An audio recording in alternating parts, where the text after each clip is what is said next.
La Revolución Mexicana. 1910-1914. Llegaría el año 1902.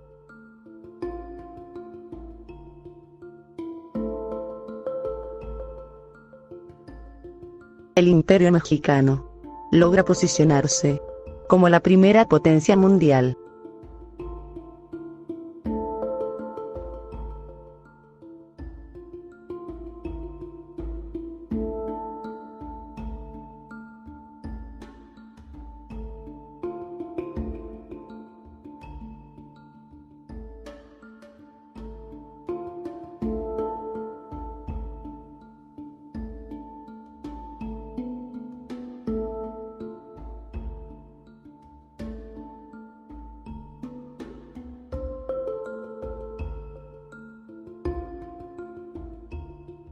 El Imperio de Canadá logra posicionarse como la segunda potencia mundial.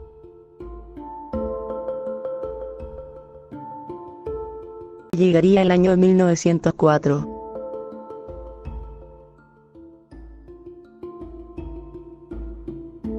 El 30 de marzo de 1904, el Imperio Mexicano vende el territorio de Alaska al Imperio de Canadá por 7.2 millones de reales mexicanos.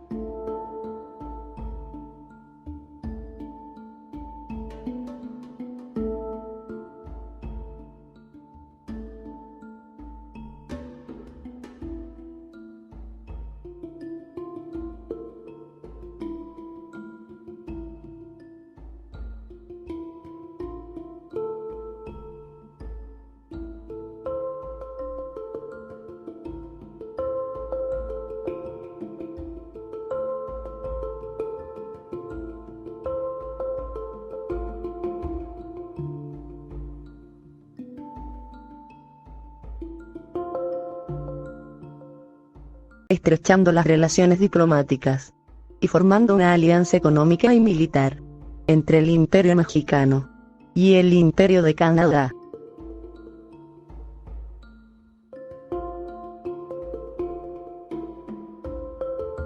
Lo cual hace que se establezca una amistad entre José Santos Zelaya López, el cual era el primer ministro del Imperio Mexicano, y Wilfrid Laurier, el cual era el primer ministro del Imperio de Canadá.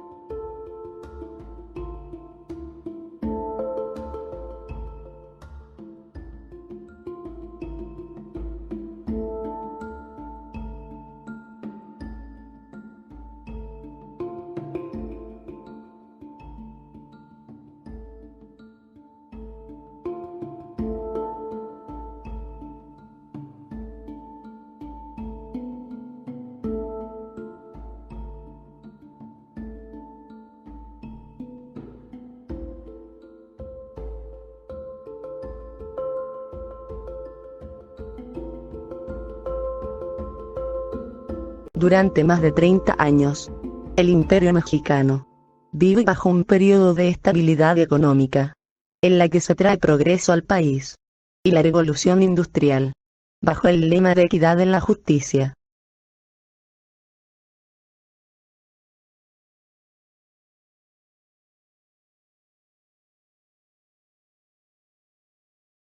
Llegaría el año 1909.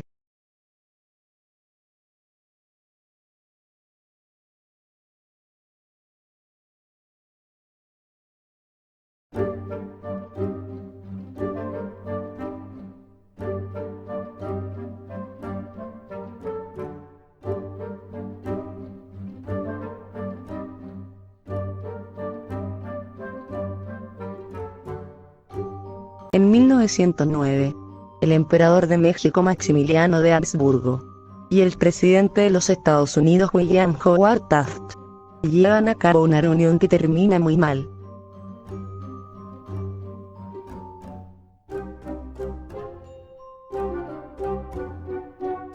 Cuando Maximiliano de Habsburgo se niega a las ridículas exigencias del norteamericano.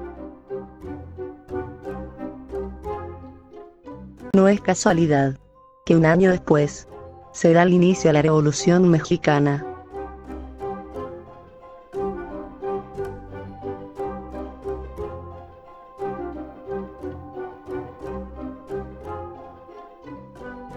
Durante el gobierno de Maximiliano de Habsburgo, el Imperio Mexicano tiene una economía estable y está en crecimiento de manera exorbitante, llevado el país a la modernización. Todo esto se logra con buenas relaciones internacionales y atrayendo inversión extranjera, sobre todo de Europa, y Estados Unidos estaba celoso.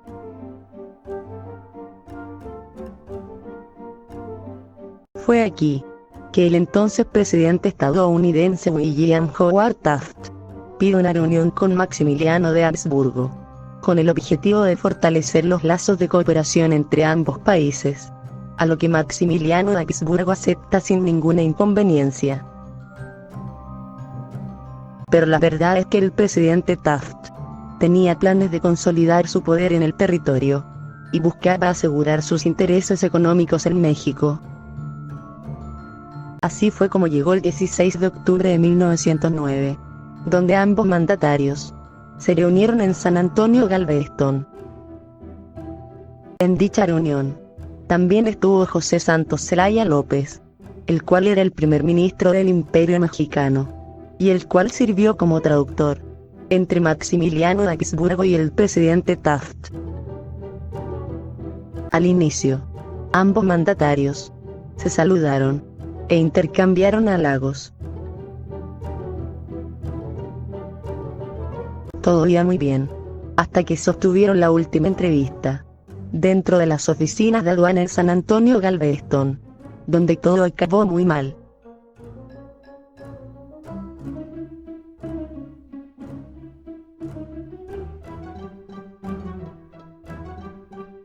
Y es que al estar en privado, solo ellos dos, junto con José Santos Zelaya López, que hacía de traductor, Howard Taft hizo una serie de peticiones ridículas, a las cuales Maximiliano de Habsburgo se negó rotundamente. Durante la entrevista, el presidente norteamericano le exigió a Maximiliano de Habsburgo varias cosas, las cuales eran: 1. Detener el proyecto del Canal de Panamá, ya que representaba una competencia directa para los Estados Unidos. 2.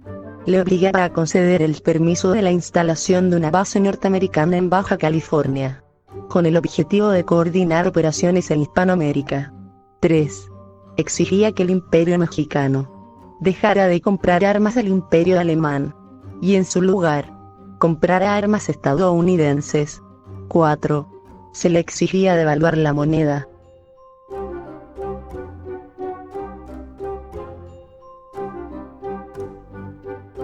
Como era de esperarse, Maximiliano de Habsburgo no accedió a ninguna de sus peticiones, con lo que el mandatario estadounidense salió muy molesto.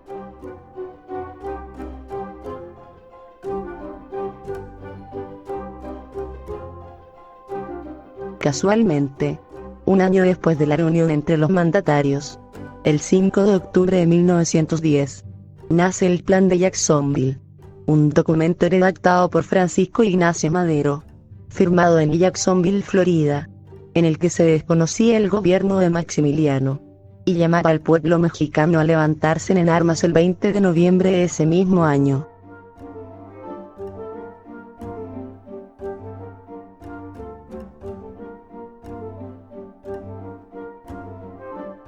Como nada es casualidad, lo que pasó fue que, al no lograr sus exigencias, y no poder hacer cambiar de opinión a Maximiliano, el gobierno norteamericano decidió meter las manos en el derrocamiento de Maximiliano, dando todo su apoyo a Madero, financiando su guerra con dinero y armas.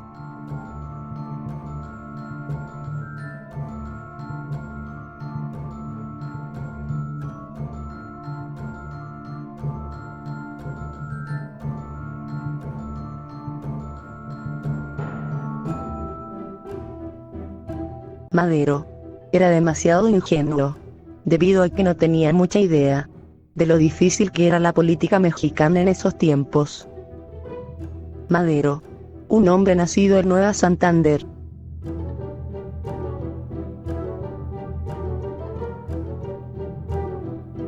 antes de estallar el conflicto, Madero ya había realizado 3 giras en el país, para promover su partido antireeleccionista, y para llamar al pueblo a nuevas elecciones.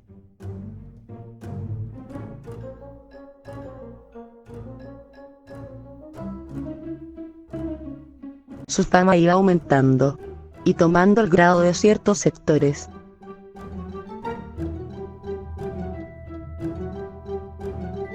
Pero este fue detenido mientras se encontraba de gira en Nueva Santander. Mientras que en ese entonces, se realizaba la reelección de Maximiliano de Habsburgo como emperador de México. Tras esto, Madero logró escapar el 6 de octubre de 1910 a Jacksonville en Florida, en los Estados Confederados, donde se reunió con algunos familiares, donde redactó el 20 de noviembre de 1910, el Plan de Jacksonville. Este plan llamaba al pueblo a levantarse en armas contra el gobierno de Maximiliano. Pero, para evitar que el pueblo se levantara en armas contra el gobierno de Maximiliano,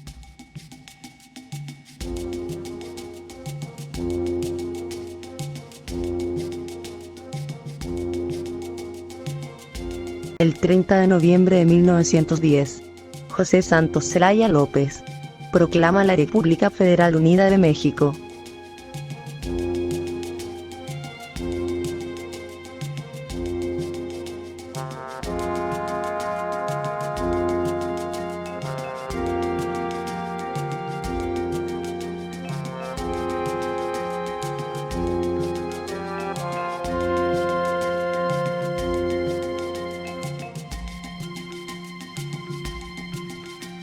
Y el 4 de diciembre de 1910, la Junta de Notables promulga la Constitución Federal de la República Federal Unida de México, que estableció el sistema de gobierno republicano federal en México.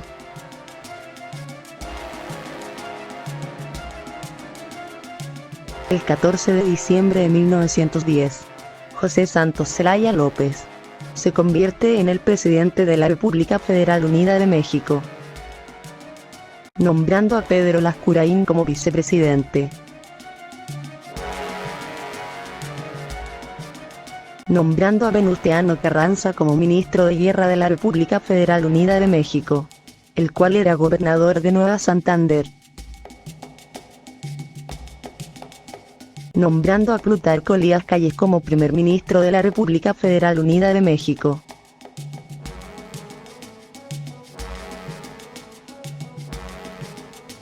nombrando a Álvaro Obregón como embajador de la República Federal Unida de México,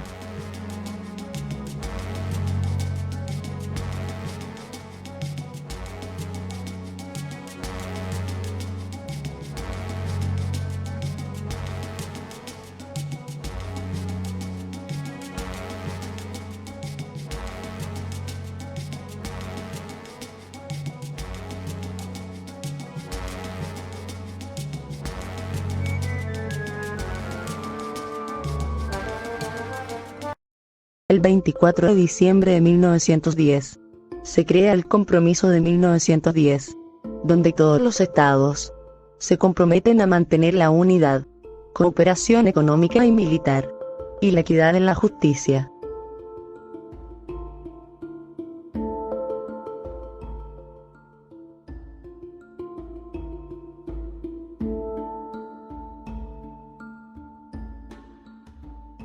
Donde también se crea una nueva división política, que cambia los estados por regiones.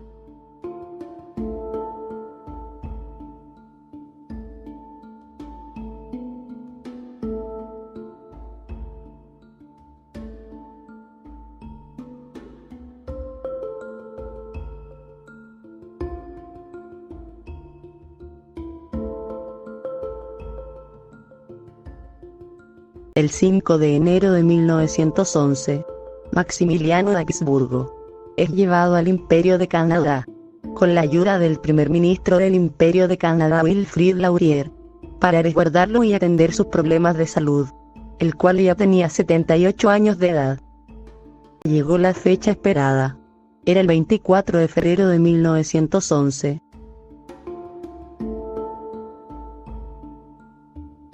Pero para la sorpresa de todos, resultó que nadie salió al levantamiento armado. De modo que el llamado a la insurrección fue un fracaso.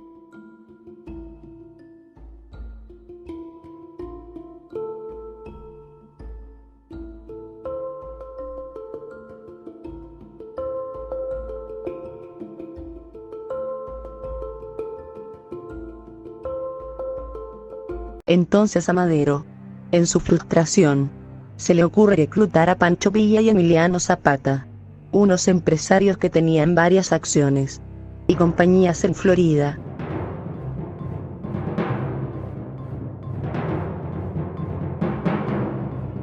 Y a Pascual Orozco, amigo de Pancho Villa y Emiliano Zapata, un traficante de armas, quien fue el que pasó el armamento de Florida a México para la rebelión.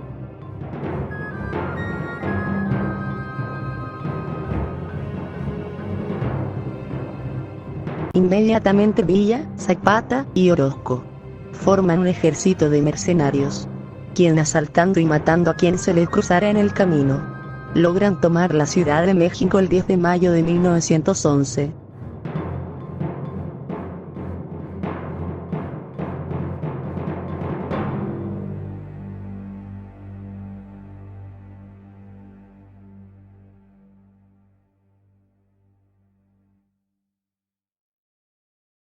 Al final, el objetivo se había alcanzado.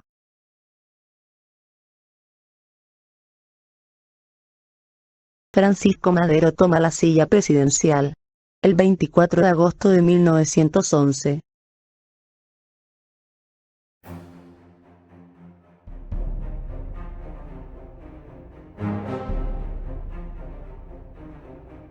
Sin embargo, la revolución duraría casi 2 años más.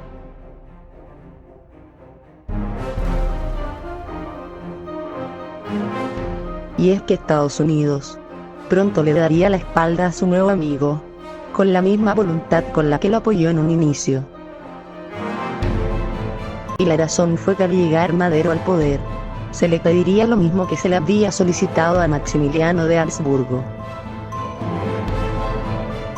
A lo que Francisco Madero se negó de nuevo.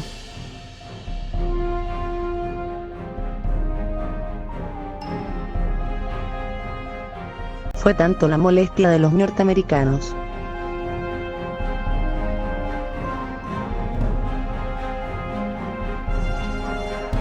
que comienzan a intentar otro golpe de estado meses después.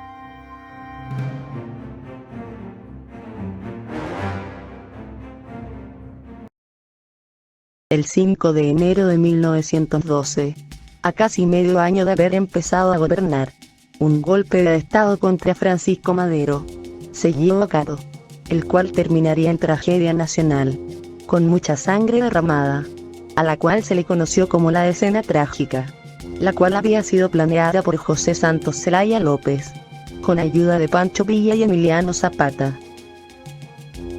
Desde el 28 de septiembre de 1911, José Santos Zelaya López había establecido correspondencia con Pancho Villa y Emiliano Zapata para ofrecer redistribución de tierras, reformas agrarias, devolución de las tierras a los campesinos, reformas sociales y económicas, nombrándolos como comandantes generales de los ejércitos regulares de México.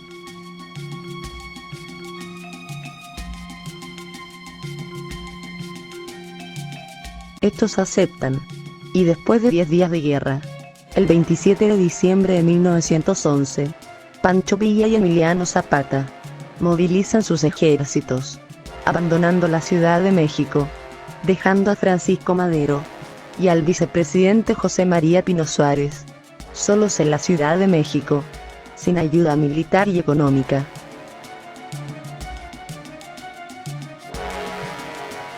El 30 de diciembre de 1911, los ejércitos de Pancho Villa y Emiliano Zapata se reúnen en Valladolid, donde estaba José Santos Zelaya López y los demás ejércitos,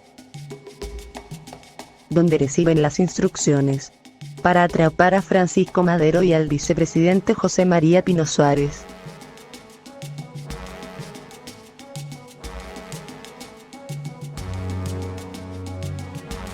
El 1 de enero de 1912, los ejércitos de Pancho Villa y Emiliano Zapata, junto con los ejércitos de la República Federal Unida de México, y las fuerzas de José Santos Zelaya López, parten de Valladolid a la Ciudad de México,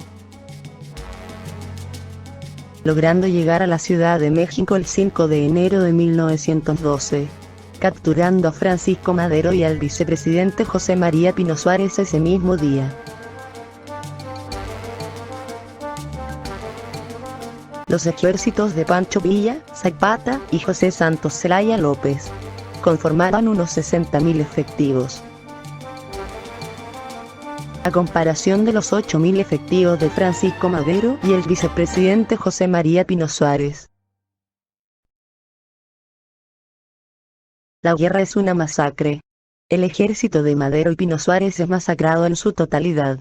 El ejército de Villa, Zapata y José Santos Zelaya López solo sufre 2.000 pérdidas, pero logra ganar la guerra. El 10 de enero de 1912, José Santos Zelaya López y su gobierno retoman la capital del país, recuperando la estabilidad económica y militar del país.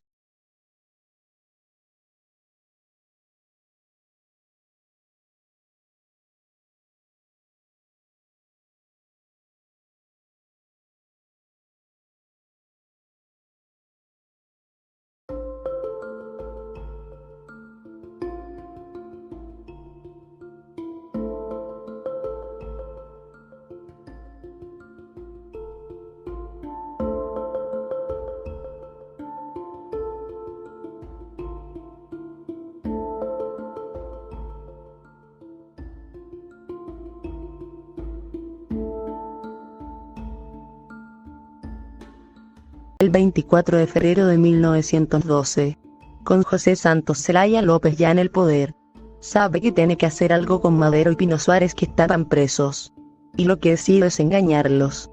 Les dice que serían exiliados a Cuba, y en el camino a tomar el barco que los llevaría a su destino, el vehículo que los transportaba, por órdenes de José Santos Zelaya López, se desvía hacia un costado de la prisión de Lecumberri, en donde un carro gris le corta el camino, y les disparan a ambos, muriendo en el acto, el 24 de febrero de 1912.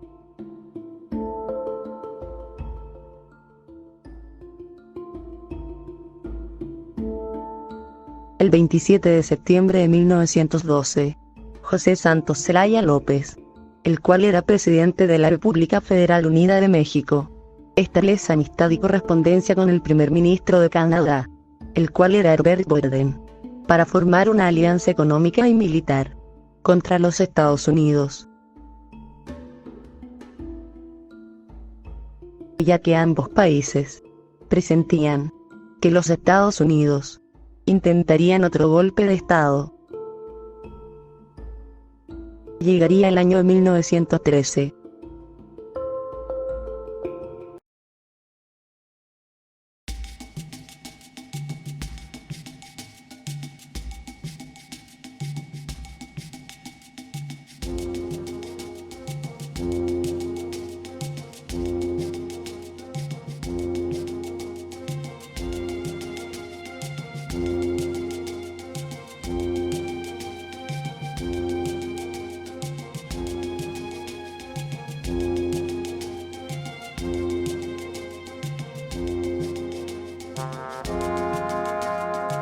El 5 de enero de 1913, México y Canadá movilizan más de 180.000 efectivos de parte de cada país, a la frontera que ambos países compartían con los Estados Unidos.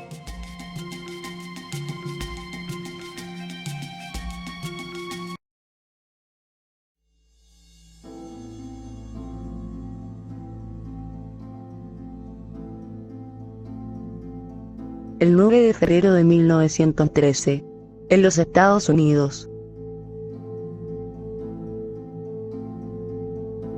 Victoriano Huerta, Manuel Mondragón, Henry Lane Wilson, quien era el embajador de los Estados Unidos en México, y Pascual Orozco, se reúnen para planear otro golpe de Estado.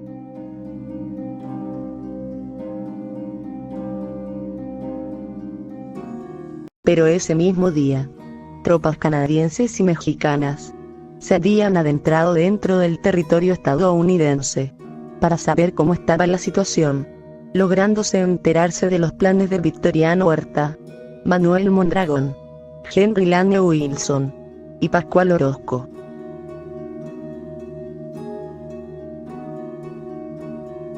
Las tropas canadienses y mexicanas progresan lo más rápido posible a sus respectivas fronteras y cuentan de la situación con los ejércitos de cada país. Los ejércitos de México y Canadá se preparan para invadir a los Estados Unidos por ambos frentes.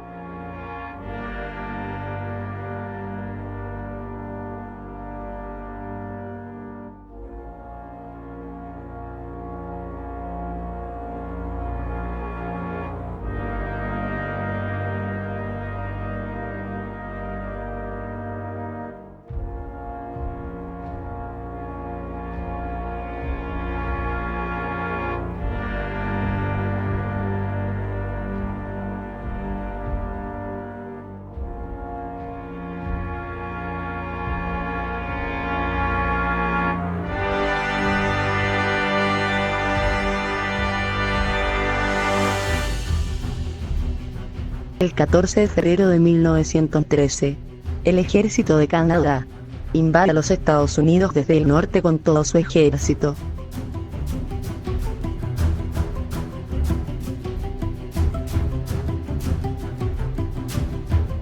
Y por el sur, el ejército mexicano lanza 2 excursiones, logrando capturar a Victoriano Huerta, Manuel Mondragón, Henry Lane Wilson y Pascual Orozco, incendiando la Casa Blanca, junto con la ayuda de Canadá.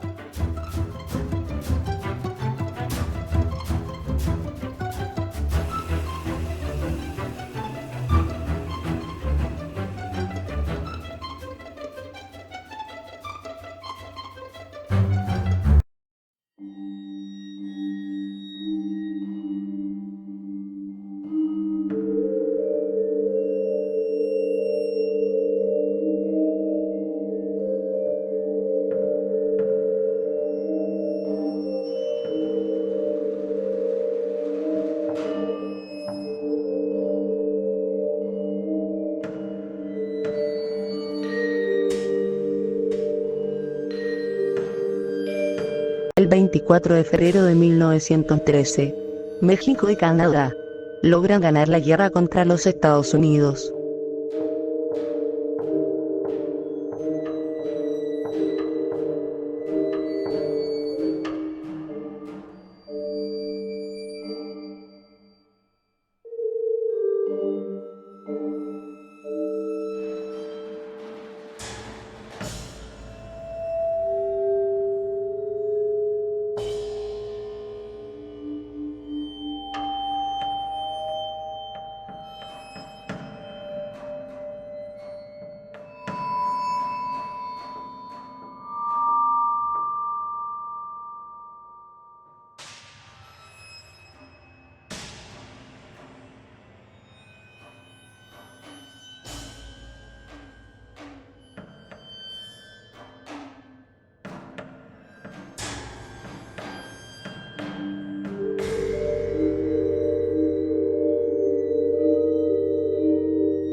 El 24 de febrero de 1913, se firma la paz entre México, Canadá y los Estados Unidos.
El 27 de septiembre de 1913, Victoriano Huerta, Manuel Mondragón, Henry Lane Wilson y Pascual Orozco son fusilados en la Ciudad de México.